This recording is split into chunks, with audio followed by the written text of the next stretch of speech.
right, we are welcome. It's a fresh week. Like I told us last week that for some time now we'll be drawing lessons from the scriptures, from the Bible. I told us that there are valuable informations that are there in the scriptures, and if we take advantage of those informations, our life will always get better. I also mentioned that over 90% of the success that it looked as though that I as an individual have achieved, most of the inspirations were inspired from the Bible. That doesn't negate the fact that books have been read, trainings have been done, but truth be told, over 90% of the inspirations are from the scriptures. And last week we took inspiration from the man Abraham, and you know that he is successful in any area you want to judge him. So if you can model your life after that of the pattern of Abraham, definitely you will be termed a successful individual. But today, we will be looking at someone that is described as God. There's a being that is called God. He's described as God because he happened to be the being that initiated creation. Because everything began from him, so the best word that suits him is God. And then if I call him my God, I am not making any mistake. So we want to learn lesson from the story or inspiration of someone that I call God. In fact, the book of Genesis, if you read from chapter number 1, the Bible recorded that in the beginning, that individual called God created the heavens and the earth. The term God, they are creators. Anybody that is a creator has the nature of being God. So he created, he conceived, he designed, he implemented, and also validated everything we see today. And of course, creation is in two phases. The number one phase is the phase of conception, conceptualization, the place of imagination, the place of imagery. And if you go down to the creation of man, you discover that even the same being said, let us make man in our own imagination, the man that we have conceived in our mind, then after our likeness, like us. So man is a product of the image of God, imagination of God. It goes a long way to tell about the power of imagination, what we think about, the picture we see. It goes a long way to tell what we can become. In fact, whatever becomes the predominant thought of an individual will decide the person's future. So drawing a lesson from this being called God, the Bible said in the beginning, he created the heavens and the earth. That means when he conceived the universe, if you go to verse 2, he said that the universe was empty. The universe was formless. The universe was a mass clothed in darkness, which means there was nothing to behold as per beauty from the universe from the moment he began to conceptualize it. Now, placing what he's seeing from what was present, there was nothing beautiful that you can pick out of the universe. So, but he did not pay attention to what is missing. That's just the lesson I want us to learn. So everything I'm talking about is the attitude of God towards circumstance. His attitude towards circumstance. Our attitude ultimately determines or decide who we are, decide what we get, decide what is possible for us, our attitude. So we just want to x-ray the attitude of God upon inception, conceiving the heavens and the earth. That is in picture form, not reality. Placing it side by side with what could be possible, placing what is present from what could be possible, there was no beauty to behold. But he did not pay attention to what was missing.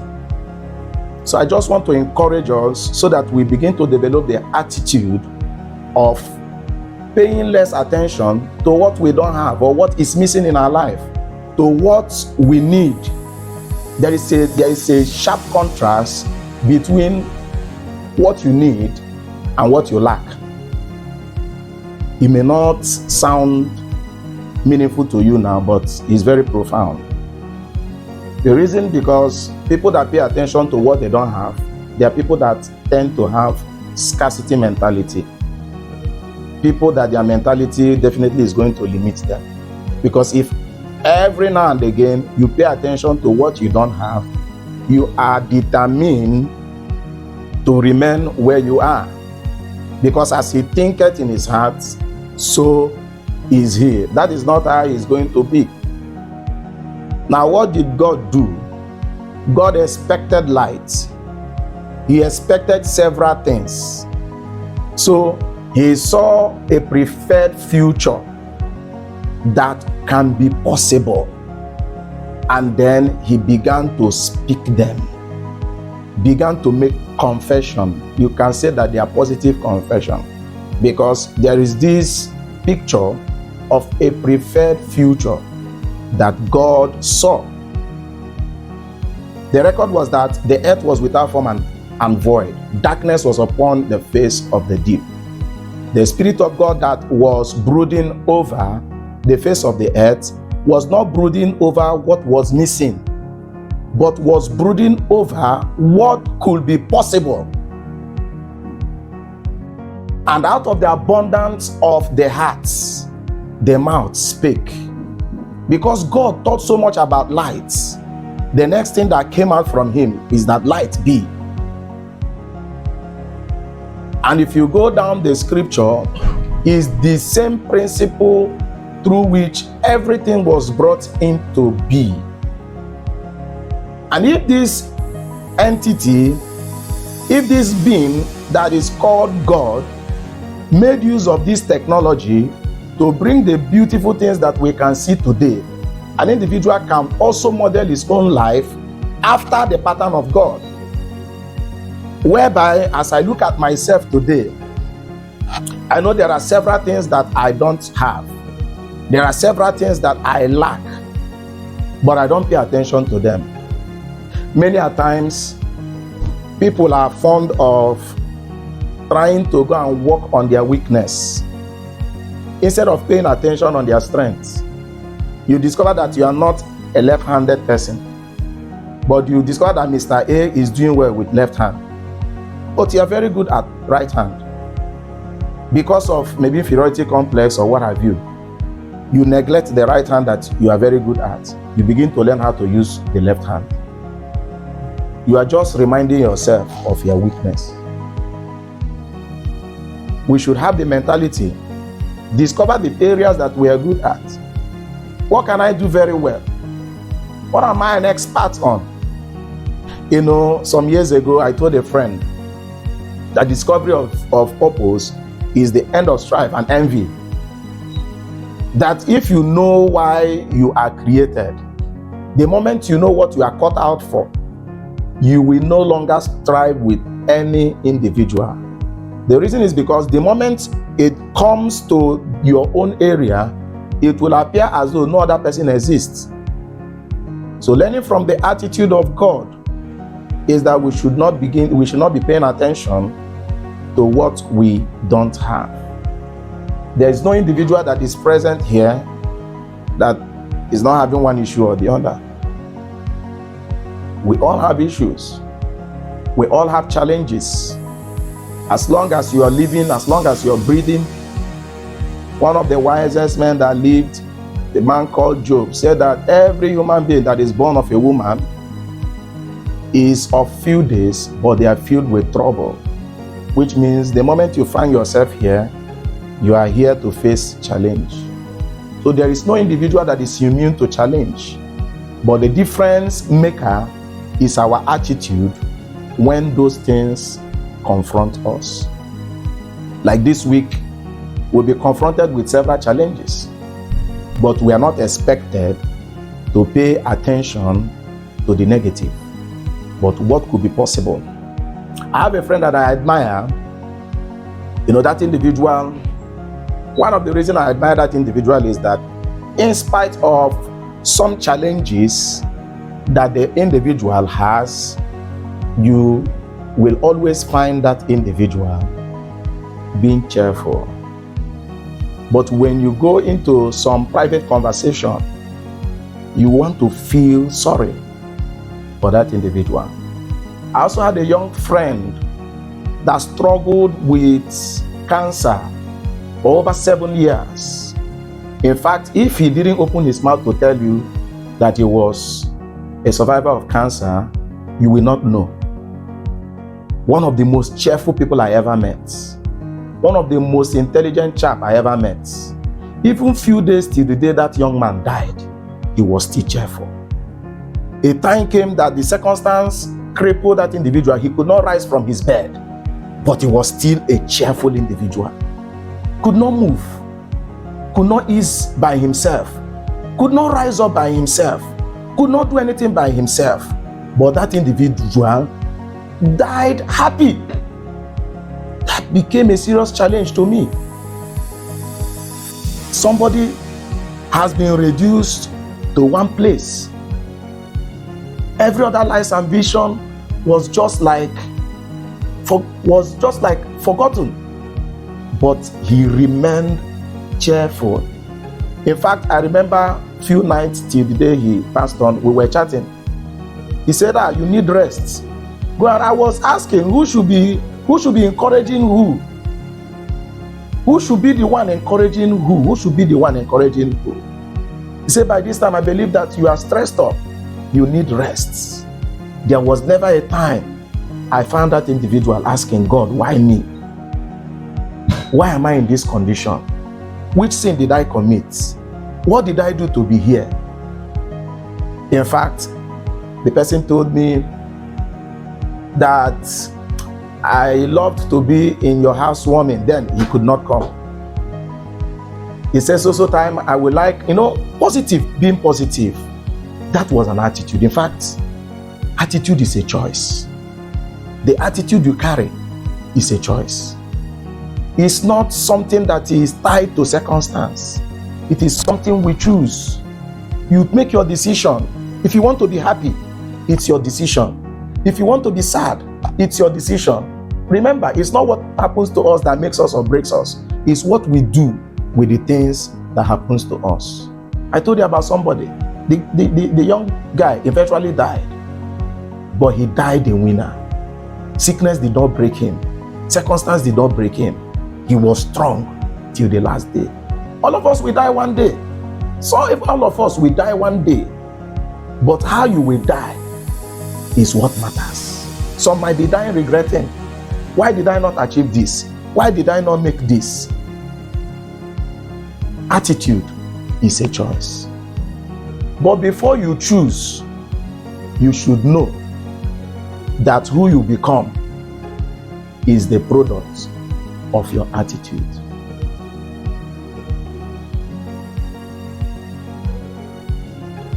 No matter what happens to you, you can choose to be happy all the days of your life. Maybe because you lost this, or because somebody says so to you, you want to go and kill yourself, you're the one losing. And I can tell you, the attitude that you chose definitely is going to open up opportunities for you. If we will choose to be happy people, in spite of what we are going through, in spite of what life throws at us, definitely you will see opportunities that you never imagined. Look at the case study of God. The earth was void. Darkness was upon the face of the deep. Nothing beautiful. But he never paid attention to that. He paid attention to the future that he preferred and began to think about it. Forget about the challenges. pretend as though that they don't exist. Think about what you expect. And when you dwell on them for enough time, the Bible said the Spirit of God was brooding over the face of the deep. Brood over your circumstance, what it could become. What do you do in order to achieve that? Maybe today somebody can say, okay, between 7 a.m. today till 10 a.m. today, I choose to be happy. And then you take consistent action in order to back up that decision you have taken. No matter what happens, choose to be happy. Maybe between early hours of the morning till 10 a.m., you'll be shocked. The rest of the day will be the same. And the next day, you take the same decision and then walk towards it. You can tell yourself, between so-so time to so-so time, I will be happy. It's a choice that we must choose for ourselves. I've refused to allow my emotion to be chosen for me by someone else. I want to be responsible for everything that concerns me. News will come. Some might be sad, some might be good, but I have chosen how I will respond to them. It's always easy to be cheerful when things are going on well, but when things are not going the way you want, that is when the real work begins. But I strongly believe